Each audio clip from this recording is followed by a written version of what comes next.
Doing a slab camp update.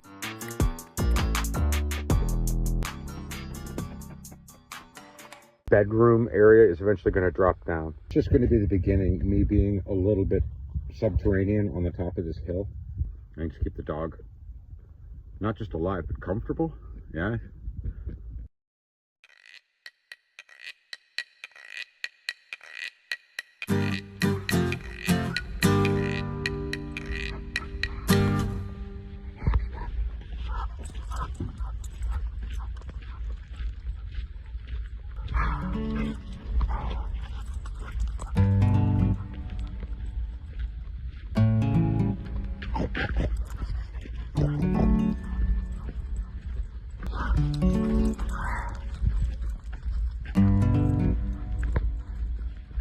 Oh, big spin. He almost fell over too. He wants to go get his water. All right. Patiently waiting at the gate.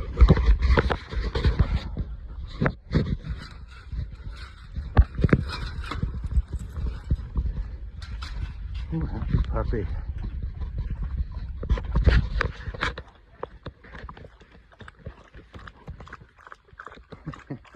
I love you, baby.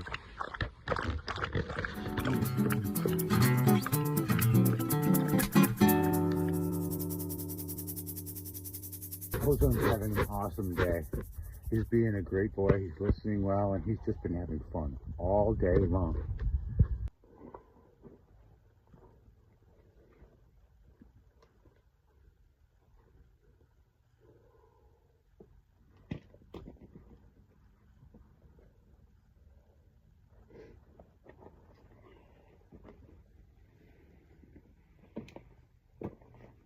Beautiful sunset. One of the nice things about being on a hill, you have a good view.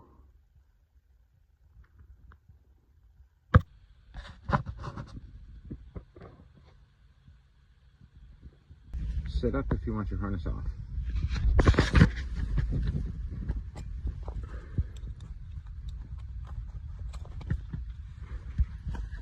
Sit up.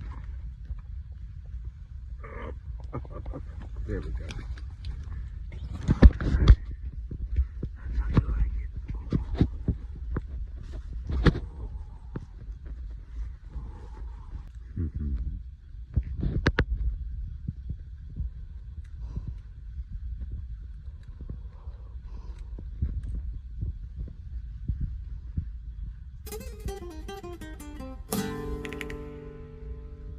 Crafting.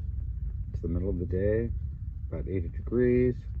Just trying to stay out of the sun in the middle of the day every day. So I'm crafting. What I'm doing is crafting strips that are being used as lightweight rope and cordage that I'm using to tie up tarps and other things that need cordage.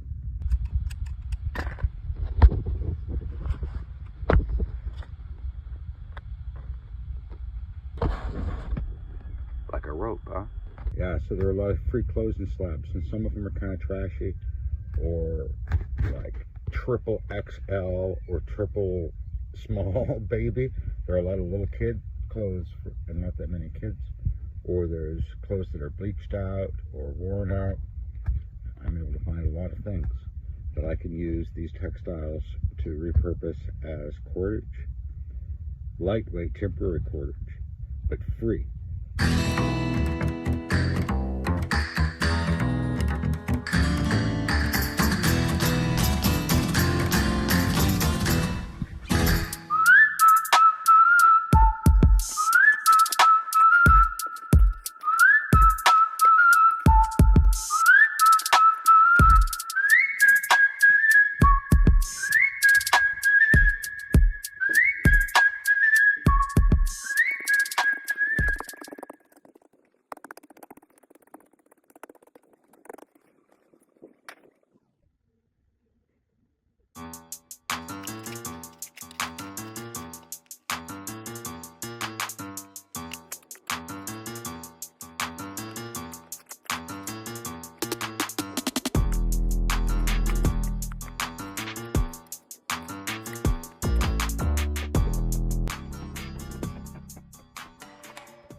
enough for now. Dug a little bit this morning, dug a little bit more this afternoon. I need to sit down. So I have other things to do today and I'm already tuckered out. Making progress.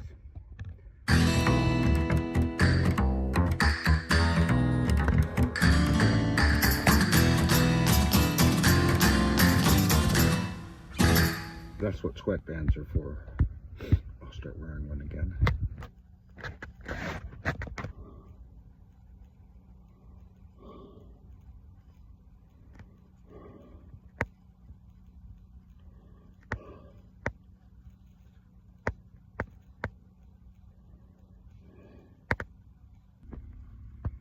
It's only 80 degrees and the dripping has begun.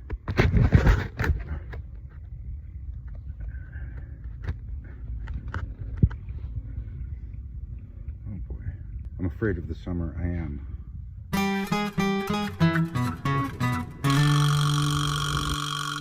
It's Thursday.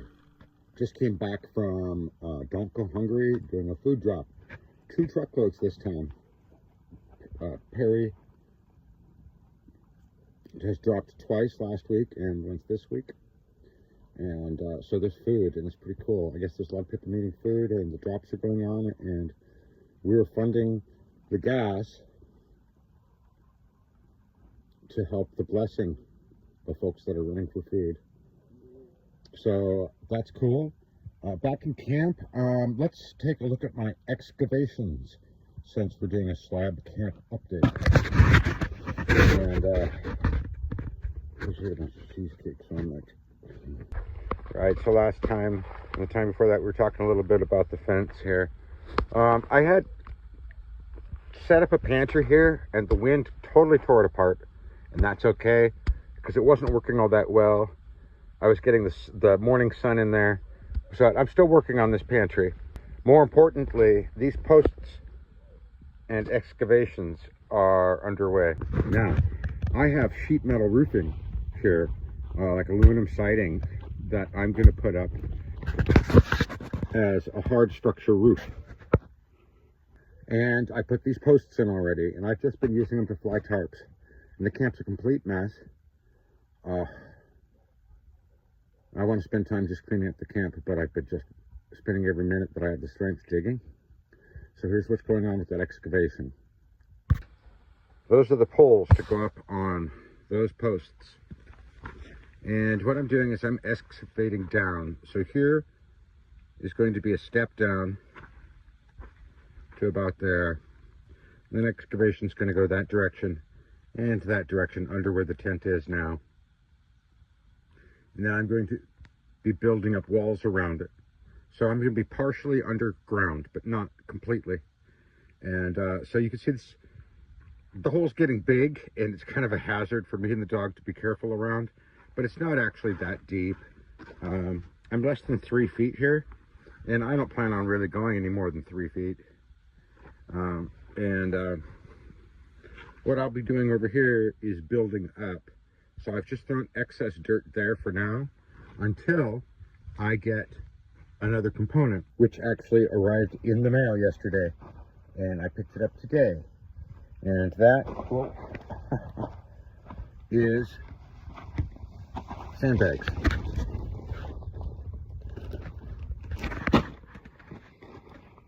So the sandbags are to keep up the edges of the earthworks, and eventually I'm going to plaster over them. They're not for being out for walls or anything like that. But a couple of you on comments have talked about going down into the earth.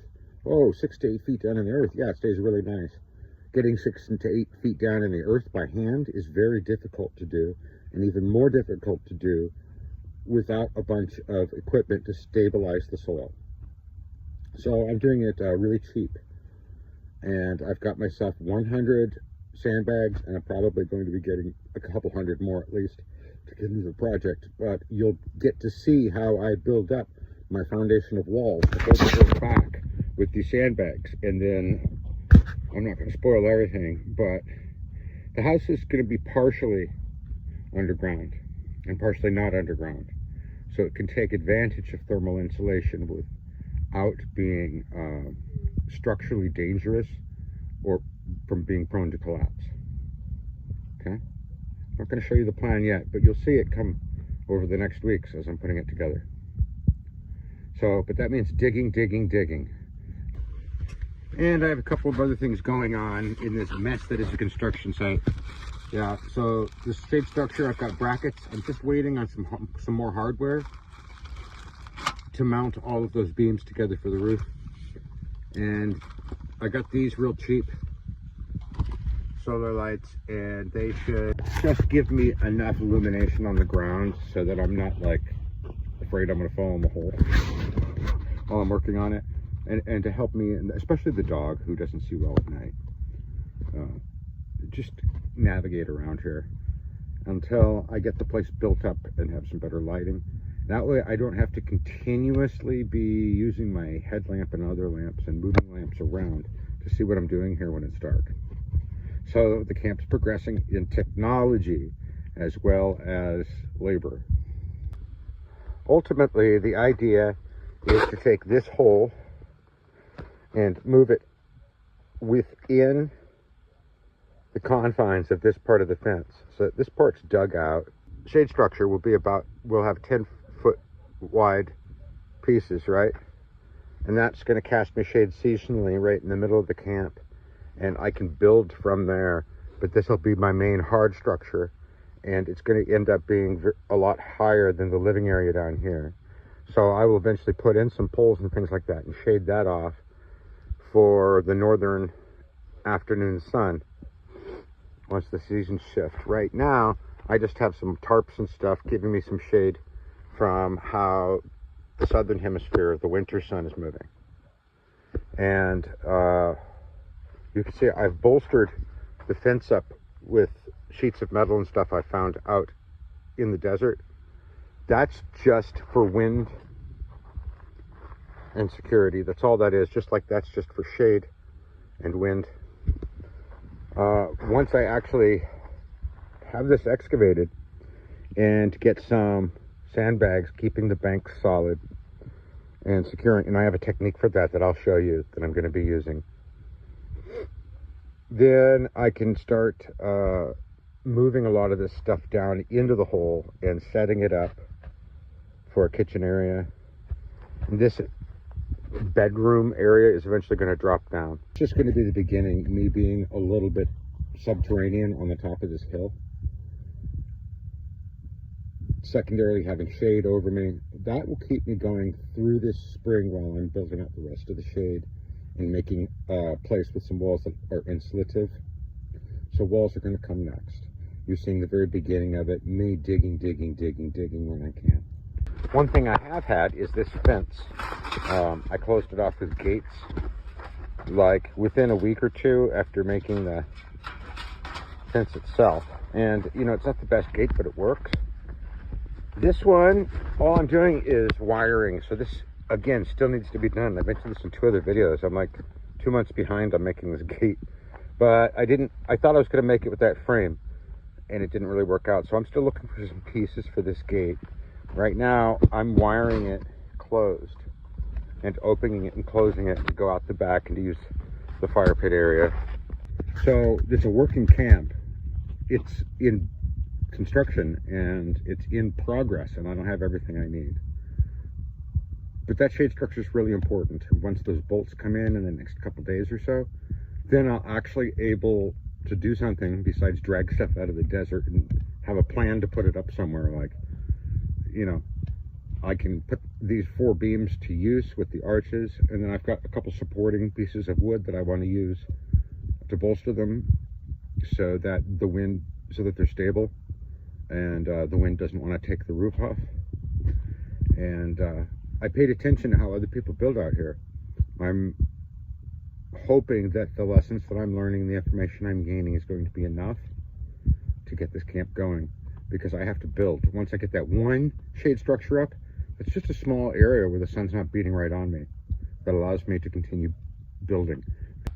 I just have some tarps, and I'm busy working in the shadow of the tarp in the afternoon because it's too hot in the tent. Yeah, I fell in love within the first week or two. I fell in love with the desert here.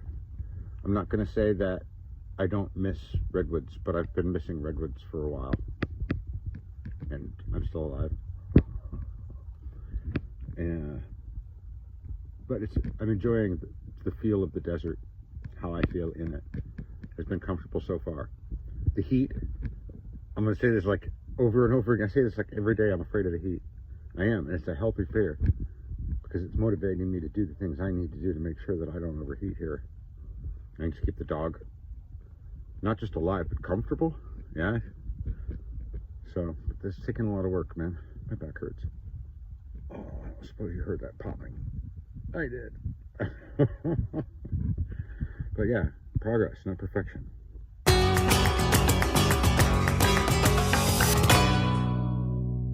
Subscribe to my channel. Thank you.